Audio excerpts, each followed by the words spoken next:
procurar a galera no final ali. Bom, tô feliz demais que eu fui e voltei. Glória a Deus. Pensa num homem com medo de andar de ônibus.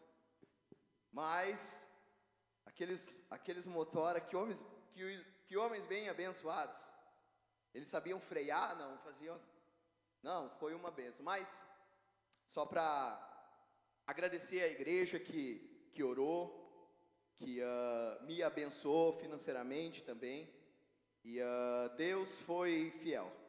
Tudo aquilo que a gente foi buscar, o Senhor foi tão amoroso, tão fiel, e Ele entregou. Ele nos deu, derramou tanta coisa gloriosa da parte do céu para o meu coração e para que replicasse isso na igreja. Mas também, irmãos, isso gerou um peso de responsabilidade. Vocês sabem o que é isso aqui? Baixa aqui, ó. Baixa em mim aqui. O que é isso aqui? É o quê? Não. É a primeira parte de um sonho. É a primeira, diga comigo. É a primeira parte do meu sonho. É a primeira parte do sonho de Deus para mim. É a primeira parte do sonho de Deus para TDA. Você ama essa igreja? Amém? Não tem problema, pode gritar, eu não me apego. Tinha um irmão lá, ele era bem engraçado. O pastor estava pregando, de repente o pastor falava uma coisa assim, uma palavra de entendimento, né, uma palavra de sabedoria, e ele metia lá da cadeira, lá, o pastor lá pregando, o pastorzão pregando lá, e ele ia lá da cadeira e metia assim, ó, olha aí, ó, é pra nós. E daí eu pensei, pá, meu Deus, posso gritar à vontade então aqui. Então, se eu der uns berros aqui é porque eu acostumei vindo de lá. Tá bem, irmãos?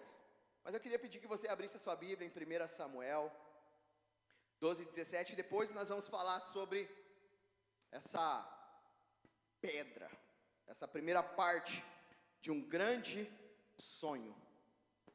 Glória a Deus. Só eu estou sonhando? Tem mais gente sonhando? Quem não sonha não vive, irmão. Quem não sonha sobrevive. Então, se os seus sonhos estão terminando, acabaram, começa a voltar. Pede para que o Senhor torne a vida aquilo que morreu. Amém? Isso se chama avivamento. Trazer à vida aquilo que estava morto. Glória a Deus. A palavra de hoje é tabernáculo de adoradores. E nós vamos falar um pouco sobre a palavra. E nós vamos fazer um ato nessa noite. E eu creio que vou contar o que aconteceu lá em Marília.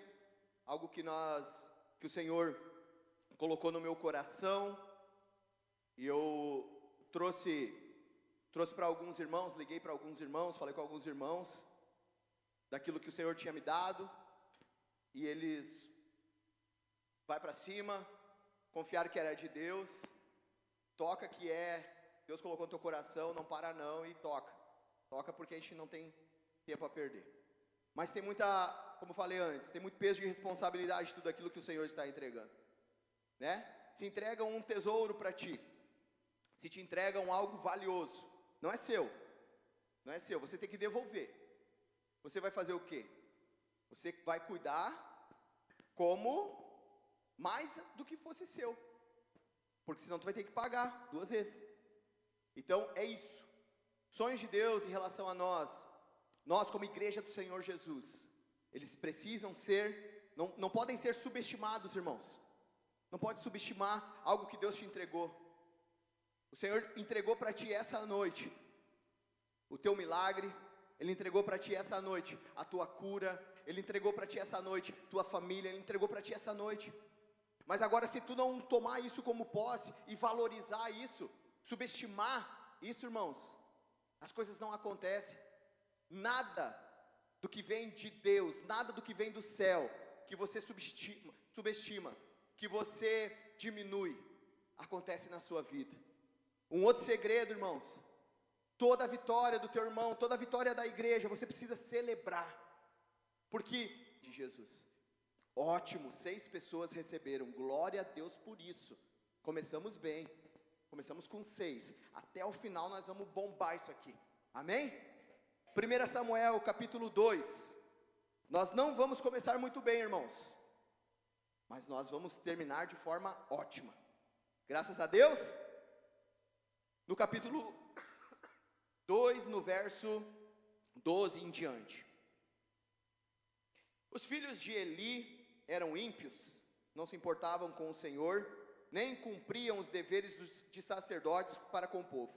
Sempre que alguém oferecia um sacrifício, o auxiliar do sacerdote vinha com um garfo de 3 dentes. E quando a carne estava cozinhando, ele enfiava o garfo na panela ou a travessa, ou o caldeirão ou a caçarola, e o sacerdote pegava para si tudo o que vinha no garfo. Assim faziam com todos os israelitas que iam a Siló. Mas antes, mesmo de queimarem a gordura, vinha o auxiliar do sacerdote e dizia ao homem que estava oferecendo o sacrifício: dê um pedaço dessa carne para o sacerdote assar. Ele não aceitará de você carne cozida somente crua. Se o homem lhe dissesse: deixe primeiro a gordura se queimar, e então pegue o que quiser, o auxiliar respondia: não, entregue a carne agora, senão eu tomarei a força. E o pecado desses jovens era muito grande à vista do Senhor, pois eles estavam tratando com desprezo a oferta ao Senhor. Amém?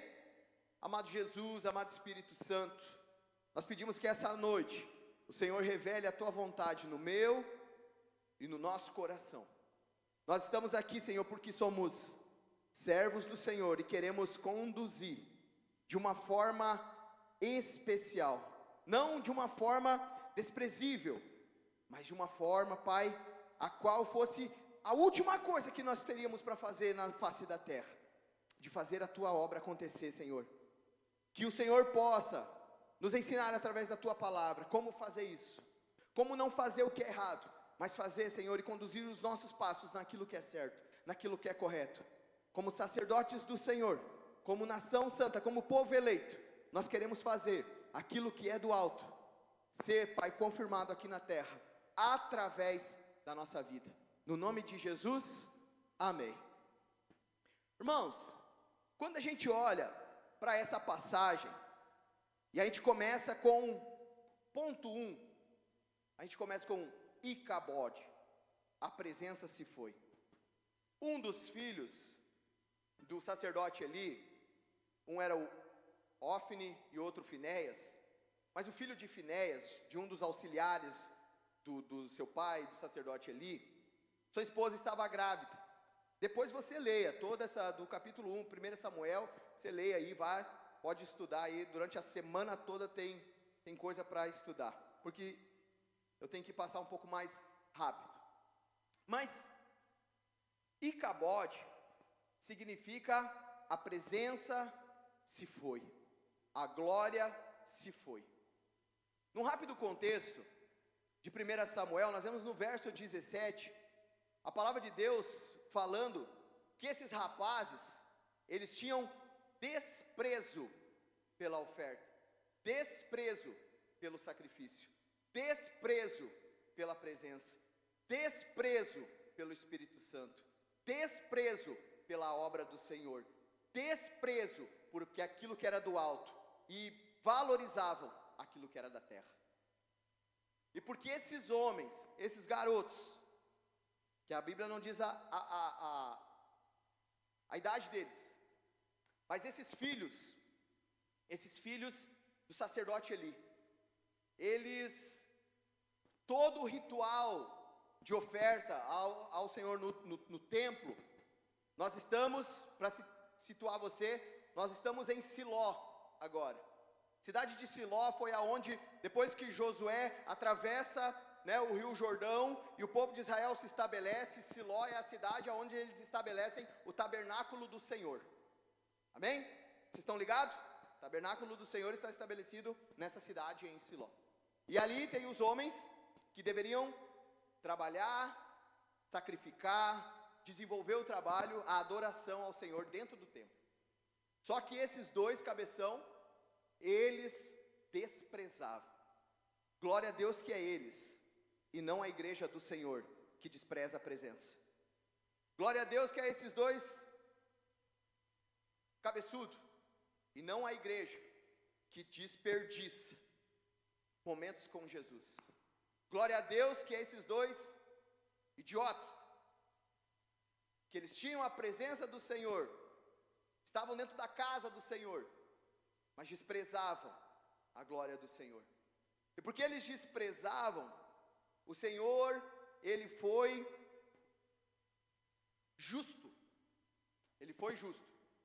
E esse desprezo deles em relação à casa do Senhor, em relação ao sacrifício, em relação à adoração, trouxe um prejuízo grande. Segue ali no capítulo 3, um pouquinho depois. Permanece com a tua Bíblia aberta, irmão. No capítulo 3, no verso 11 em diante, o Senhor diz a Samuel: eu vou realizar em Israel algo que fará tinir os ouvidos de todos os que ficarem sabendo. E nessa ocasião executarei contra ele tudo o que falei contra a sua família. Diz assim comigo: Deus tinha avisado Eli, do começo ao fim, pois eu lhe disse que julgaria sua família para sempre, por causa do pecado dos seus filhos, do qual ele tinha consciência. E os seus filhos se fizeram desprezíveis, e ele não fez nada. Diga-se comigo: Eli não fez nada. Ainda bem que foi Eli, e não a igreja do Senhor Jesus. Então, sempre, irmãos, há um aviso de Deus antes de uma permissão de algo acontecer. Nesse caso, o Senhor, ele foi muito real com Eli. Eli, pega os teus filhos que estão desprezando a minha obra, pega os teus filhos que mais do que não me adorarem, eles desprezam aqueles que estão adorando. Eli, se tu não fizer nada, eu vou destruir a tua casa. Igreja, se tu permanecer no pecado, eu não posso te abençoar. Você está indo às ruínas, você está indo à morte, você está indo à destruição. O Senhor avisa. É o Senhor quem avisa. Eu disse que nós não ia começar bem, mas calma, irmão. Nós vamos terminar muito legal. Nós vamos terminar por cima. Tá bem? Não te preocupe. Não murmures, meu irmão. Deixa Deus te amassar. Ele amassa como quer. Ele está provando a nossa fé. Amém? Quem é da congregação, anos 90, conhece isso aí. Amém? Então, eu avisei Eli, e o Eli não fez nada. Não pegou aqueles dois moleques pelas orelhas. Eu não estou falando de criação de filho, não, de modo algum. Estou falando eu. O Senhor me avisa: ô Jeff, não é por aí. O que tu está fazendo está me desagradando. O que tu está fazendo está te levando à destruição. Sai daí. Para de desprezar a minha presença. Começa a andar nos meus caminhos. Começa a obedecer o que eu te ordeno. Começa a obedecer. Mostra que tu me ama, porque tu me obedece. E mostrando em obediência que tu me ama, tu mostra que ama o Pai. E mostra que adora o Pai. Mas Eli não fez nada para corrigir Ofni e Finéias. E o Senhor, no verso 12, disse: eu avisei Eli. E no 13, ele traz a palavra para Samuel. Ele não fez nada, Samuel. Eu não tenho como voltar atrás. E agora no capítulo 4, do 11. Capítulo 4, no verso 1 em diante. Nós vamos até o 11, tá? A palavra de Samuel espalhou-se por todo Israel. E nessa época os israelitas saíram à guerra contra os filisteus. Eles acamparam em Ebenezer e os filisteus em Afec. Os filisteus dispuseram as suas tropas em linha para enfrentar Israel. E intensificando-se o combate, Israel foi derrotado pelos filisteus, que mataram cerca de 4.000 deles no campo de batalha. Quando os soldados voltaram ao acampamento, as autoridades de Israel perguntaram: por que o Senhor deixou que os filisteus nos derrotassem hoje? Vamos a Siló buscar a arca da aliança do Senhor. Aonde estava estabelecido o tabernáculo, irmão? Em Siló. Eles não guerrearam em Siló, eles foram para outra cidade. E eles, quando nós vemos o verso aqui, que eles voltaram para buscar a arca, a presença, o que significava a presença do Rei dos Reis, do Senhor dos Exércitos. O que significa isso, irmãos? Eles não levaram. Por que eles não levaram? Porque a presença de Deus não era prioridade no meio deles. Toda vez que nós tentarmos avançar na nossa vida sem a presença de Deus, vai dar ruim. Vai dar ruim. Deu ruim para eles, vai dar ruim para nós. Vamos a Siló buscar a arca da aliança do Senhor, para que Ele vá conosco e nos salve das mãos dos nossos inimigos. Então mandaram trazer de Siló a arca da aliança do Senhor dos Exércitos, cujo trono está entre os querubins. Os 2 filhos de Eli, Ofni e Finéias, acompanharam a arca da aliança de Deus. Credo, olha como esses homens converteram. E aí, mano, vamos acompanhar a arca de Deus. E todo mundo está vendo como eles oravam, como eles cantavam junto com a arca de Deus. O pau quebrando lá na guerra, dando tudo errado, 4.000 já tinham morrido. E os 2 faceiros levando a arca de Deus. Quando lá no secreto eles não faziam nada. Quando lá no secreto eles desprezavam. Mas no público, no olho de todo mundo, vamos lá com a arca, vai dar tudo certo. Agora a arca vai. Agora, meu filho. Quando tu não priorizou a presença de Deus, agora tu quer que a arca funcione? Vamos ver se dá certo quando a gente não prioriza. Vamos lá. Quando a arca da aliança do Senhor entrou no acampamento, todos os israelitas gritaram tão alto que o chão estremeceu. Os filisteus, ouvindo os gritos, perguntaram: o que significam todos esses gritos no acampamento dos hebreus? Quando souberam que a arca do Senhor viera para o acampamento, os filisteus ficaram com medo e disseram: os deuses chegaram ao acampamento. Ai de nós, nunca nos aconteceu uma coisa dessa. Segura. O que eles tinham aqui, irmãos? A faca e o queijo na mão. Agora, eles tinham a arca da aliança, a representação da presença do Senhor dos Exércitos, e o exército inimigo tremendo de medo. Me estufaram o peito. Acho que o Ofni e o Finéias, mais ainda. Credo, olha só os filisteus tremendo. Agora não tem, agora nós vamos para cima. Porque a gente esqueceu a presença de Deus, mas agora a gente trouxe. Irmão, o inimigo, ele tem medo do Senhor. Ele teme a presença do Senhor. Mas nós, sem termos o Senhor, a presença dele dentro de nós somos meros mortais. Por isso que muitas das nossas batalhas nós não conseguimos vencer, porque a presença de Deus não está como prioridade na nossa vida. Nós precisamos priorizar a presença de Deus. Nós precisamos priorizar a arca de Deus. E eu não estou dizendo para você fazer uma arca física e colocar dentro da tua casa. Estou dizendo para que você confie na presença do Todo-Poderoso. Amém? Mas, continua. Os filisteus ficaram com medo e disseram: os deuses chegaram. Isso eu já li, né? Ai de nós, quem nos livrará das mãos desses deuses poderosos? São os deuses que feriram os egípcios com toda a espécie de praga no deserto. Eles conheciam a história de Deus. Você conhece a história do seu Deus? Você já sabe o que ele fez? Você já teve a graça de Deus sobre a tua vida? E por que a gente deixa ela no canto, meu irmão? Por que a gente não continua vivendo os milagres, as maravilhas, os sinais? É porque quando está tudo bem, a arca, a presença é esquecida. Sejam fortes, filisteus. O que quer dizer isso, irmãos? O inimigo vai contra-atacar. Ele te odeia, ele quer te matar. Certo? Sejam homens, ou vocês se tornarão escravos dos hebreus, assim como eles foram escravos de vocês. Sejam homens e lutem. Então os filisteus lutaram e Israel foi o que, irmãos?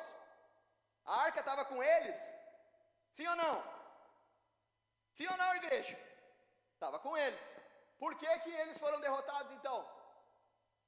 Porque não era a prioridade, a presença de Deus. Cada homem fugiu para a sua tenda. O massacre foi muito grande. Israel perdeu não 4, mas agora 30.000 homens de infantaria. Cadê o meu milico favorito? Se formou, Douglas se formou esse final de semana, né, Douglas? Boina preta, o cara tá perigoso agora. Anda do meu lado aí, ô Douglas. Sempre que tu estiver por aí, fica do meu lado.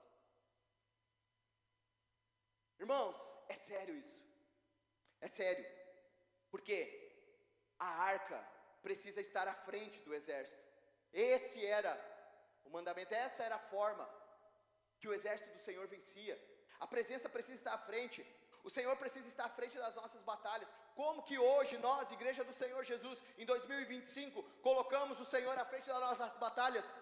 Assim, irmãos. É assim. Mas eu não consigo orar 15 minutos. Como que eu vou vencer uma batalha tão grande? Foi isso que eles pensaram. Basta a gente pegar a arca agora e vai dar tudo certo. Nada. Ou nós valorizamos a presença do Senhor, ou nós subestimamos. E quando nós subestimamos, é um passo de nós rejeitarmos. É um passo de nós desprezarmos. Não despreze. Não deixe que apague o Espírito Santo da tua vida. Não deixem que o Espírito Santo se apague da tua vida. Não entristeçam o Espírito Santo. É isso que a palavra está dizendo para nós hoje. O sacerdote Eli, então, recebe aquela notícia. A notícia da morte dos seus filhos, porque os dois, tchau e benção. E o roubo da arca. Os filisteus, eles roubam a arca. E agora Eli, por não corrigir os seus filhos, que estavam errados, ele termina a sua vida lembrado como o sacerdote que perdeu a glória de Deus. O sacerdote que deixou que roubasse de dentro da sua casa a glória de Deus. Deus me livre, irmãos. Deus me livre. A Bíblia diz que ele cai da cadeira, quebra o pescoço. Alguns estudiosos dizem que ele, quando ele ainda fica alguns segundinhos, morre asfixiado. Eu treinei isso para dizer hoje, mas eu consigo dizer uma vez só. Então, quem morre dessa forma, fica uns segundinhos ainda consciente. Agora tu imagina a morte desse homem, lembrando, eu sou o sacerdote que deixei a glória, a arca de Deus ser roubada. Tu vai permitir isso na tua casa, meu irmão?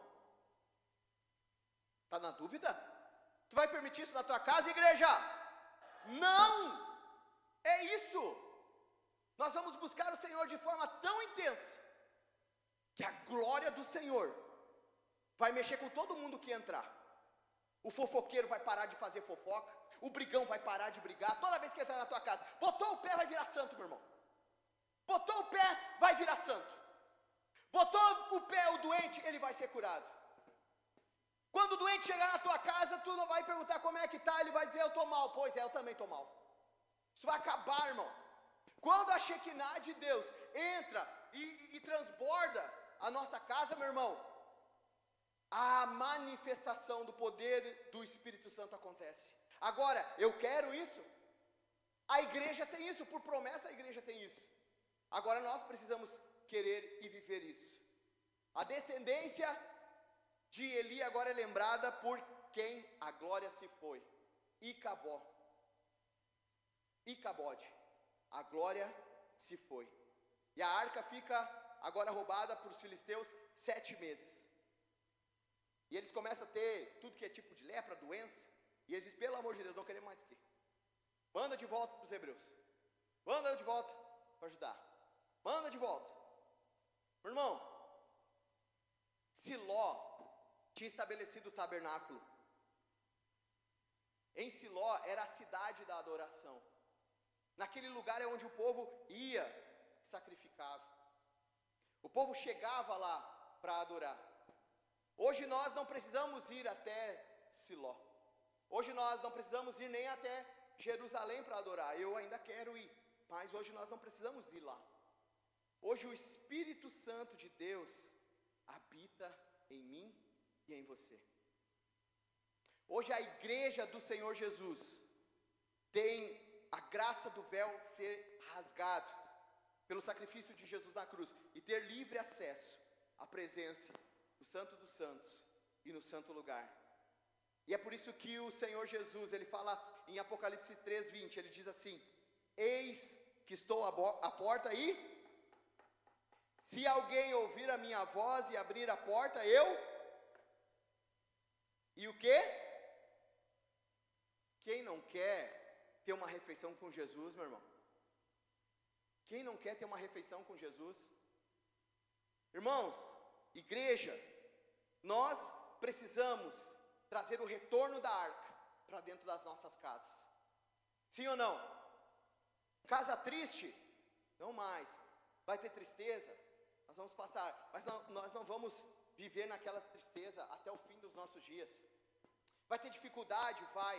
Mas o Senhor dos Exércitos estará à nossa frente, lutando em nosso favor. E nós, como igreja do Senhor Jesus, seremos vencedores, porque nós cremos que Ele venceu todos os nossos inimigos. E Ele venceu todas as nossas vitórias.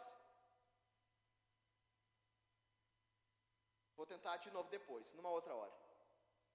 Mas agora, a arca retorna. Agora vai ficar bom. Aí vocês vão dar uns glória a Deus agora. Vai ficar bom agora. Tá ruim de dar glória a Deus, né? Quando isso daqui estava ruim mesmo de dar glória a Deus. Mas olha só, o retorno da arca para Israel. Como que aconteceu o retorno da arca para Israel? Não foi nos 7 meses que estavam nos filisteus, mas foi num prazo, numa linha de tempo de mais ou menos 40 a 45 anos, entre o roubo pelos filisteus da arca, até que Davi trouxesse para Jerusalém a arca. 45 anos, para que a presença de Deus voltasse para o meio do povo. A gente não precisa 40 anos, né, irmão?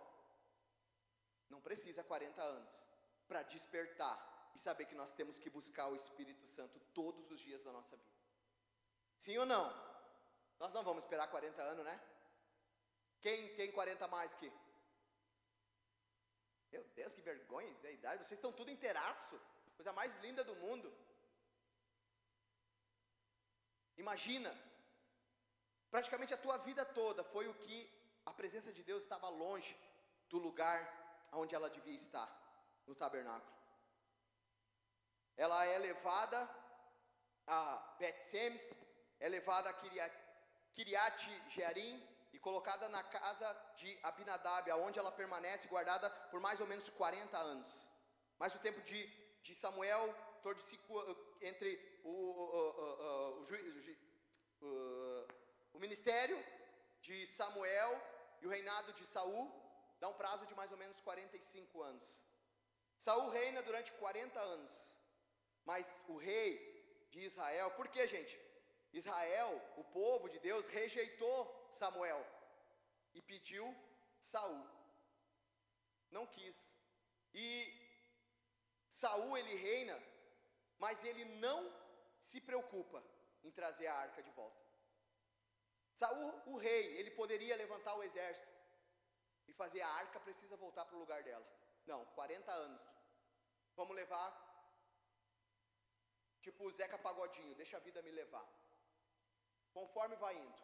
Hoje eu levanto, vamos tentar, amanhã vamos ver do outro jeito. Eu não consigo orar mesmo, não estou conseguindo orar, está difícil. Pede ajuda! Mas não dá mais nenhum passo sem a presença de Deus te guiar, meu irmão. Porque se nós não formos guiados pela presença de Deus, nós estamos rumo à destruição. Não é trazer praga. É a palavra de Deus que está mostrando isso. Então nós precisamos levar muito a sério isso. E por que Saul não traz a arca de volta? Porque ele subestimou a presença de Deus. Ele se achou um grande rei. E como que acabou? Sendo rejeitado por Deus. E Davi foi o escolhido. Quem aqui quer ser Davi, irmão? Ah, mas o Davi errou. Espera aí, vai ficar bom. Vai ficar bom. Não te preocupe. Não se preocupe, irmão, não é tudo isso aqui de palavra, tá? Você que está cansado, fica tranquilo. Mas qual é a primeira vontade de Davi? Quando Davi se torna rei, ele decide, seu primeiro ato, de trazer a arca de volta. É o primeiro ato dele como rei. Ele prepara a casa, ele prepara os sacerdotes, porque logo no início do reinado de Davi, a prioridade dele era trazer a arca para Jerusalém. Ele não levou 40 anos, irmãos. Ele não levou. Alguns estudos dizem que ele levou em torno de 3 meses. Primeiro ele vai à casa de Abinadab, tenta trazer, só que ele traz errado. Lembra do episódio de Uzá? Quando a arca vem na carroça e a carroça tomba e a arca ia cair, Uzá tenta segurar e morre.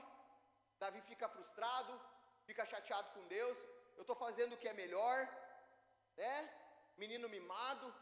Ainda bem que foi Davi e não a igreja. A igreja não é mimada. Não deu certo. Não vou na igreja. Vai tomar banho, irmão? Vai para cima, vai orar. Bota o joelho no chão. Não desiste. 40, 45 anos. Davi vendo todas as burradas de Saul. E o coração de Davi queimando. A arca precisa voltar. Por que será que Davi foi escolhido? Porque ele era um bom pastor? Não, o coração de Davi queimava por Deus, irmão. O coração de Davi queimava pelo Senhor, o seu Senhor. E Deus diz: sai, Saul, agora está na vez de Davi. Não troca a tua unção, irmão. Ninguém, pessoalmente, é insubstituível. Todo mundo tem uma própria digital. Mas como propósito de Deus, irmão, se tu não quiser, se eu não quiser, Deus coloca no lugar, porque o propósito dele vai sempre acontecer. Então não deixa passar. Amém? Então a arca está em Abinadab. Primeiro ele tenta transportar, não dá certo, ele se entristece. A arca fica 3 meses na casa de Obed-Edom. Obed-Edom foi o cara, ganhou na loteria. 3 meses prosperando e sendo abençoado com a arca da aliança dentro da casa dele. Isso se chama presença de Deus dentro da minha casa. Abre a tua casa, meu irmão, para a presença de Deus. Abre a tua casa, meu irmão, para a salvação entrar dentro da sua casa. Foi o que Zaqueu fez. Abre a tua casa, meu irmão. Davi vê que não, alguma coisa estava errada. E esses 3 meses que a casa fica em Obed-Edom, ele vai tentar descobrir. Ele não sabia o que estava errado. 45 anos a arca estava longe. O que está errado? O que está acontecendo? O que Davi faz, meus irmãos? Davi vai para os livros. Como que a arca era carregada? E ele agora aprende, ele entende. Nós vamos para a presença de Deus. Nós vamos para os livros. Saber como que nós temos que levar a presença de Deus. Levo Cristo em mim, mas da forma que a palavra de Deus diz. Então, agora a arca começa a voltar para Jerusalém. A arca volta para Israel. E o Senhor dos Exércitos agora está sendo exaltado. E Davi vem para cima. E Davi começa a glorificar o nome de Deus. E dança. E a arca vindo. E Davi sacrifica. E Davi dança. E Davi bota todo mundo dançar. E Davi presenteia o povo. E diz: agora vocês pegam esses presentes e vão abençoar a casa de vocês. E glória a Deus. E a arca e a presença de Deus. E nada segura Davi. Até chega uma atentada do Mamical. E ela diz assim: que fiasqueira, tu é o rei, tu não pode fazer isso. E o que Davi responde para ela? Eu me humilhei diante do meu Deus, e eu continuarei fazendo. Irmãos, se o Espírito Santo te tomar, não dá bola para as Mical que vão aparecer. Mas não é assim e tal. Tá uma porrada de teólogo, pseudo-teólogo na internet que você está acompanhando, que está apagando o Espírito Santo da tua vida. Tem uma porrada de pseudo-profeta que você está ouvindo na internet, que está apagando o Espírito Santo da tua vida. Irmão, a palavra de Deus que vai incendiar o teu coração. É a palavra de Deus que incendeia o nosso coração. Tem homens cheios do Espírito Santo? Claro que sim, mas a gente não confere. Qualquer um que senta numa cadeira e fala bonito e calmo, a gente vai atrás. Para com isso. Nós temos que buscar o poder do Espírito Santo na nossa vida, se nós quisermos resistir a esse mundo, se nós quisermos construir algo, um futuro para as nossas vidas e para a nossa descendência.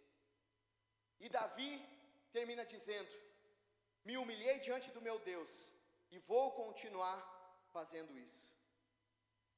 Como que Davi terminou, irmãos? Como que Saul terminou? Se matando. Mas como que Davi terminou? Velhinho, na sua recâmara, lá, cheio de moça esquentando ele. O que quer dizer isso, irmãos? Ele não ficou sozinho.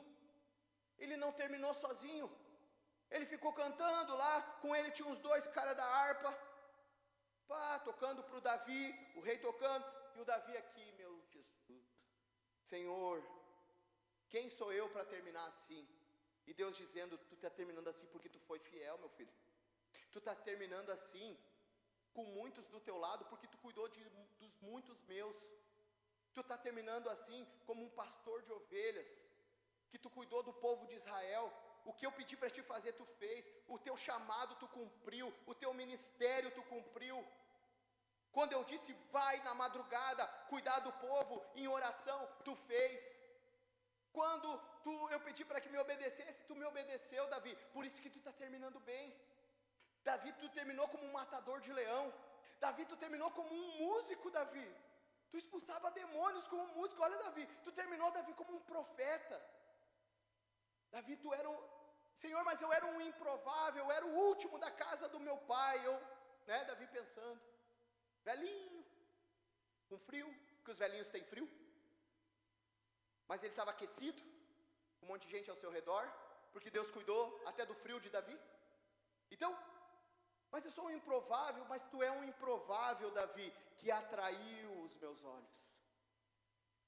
Irmãos, pelo amor de Deus, todos nós aqui, a gente costuma dizer que somos improváveis, e é uma verdade. E quando a gente diz que é improvável, a gente fica com aquela, aquela falsa humildade. O Senhor, apesar de mim, o Senhor me usa. Eu aprendi uma coisa esse final de semana: se é para falar apesar de mim, fecha a tua boca. Credo, eles xingam a gente lá de cima do altar. Eles xingam? Eu não vou xingar vocês, tá? Mas nunca mais diga apesar de mim. Diga através de mim e a partir de mim. Você pode dizer isso? O Senhor fará. Todo mundo, o Senhor fará. Através de mim e a partir de mim. Glória a Deus. Por que, irmãos? Porque Davi, por Deus, ele foi considerado um homem segundo o coração do Senhor. E é assim que eu quero terminar. Não quero terminar com fama, não quero terminar com louros. Eu quero terminar como um homem segundo o coração de Deus. Amém? E nessa hora,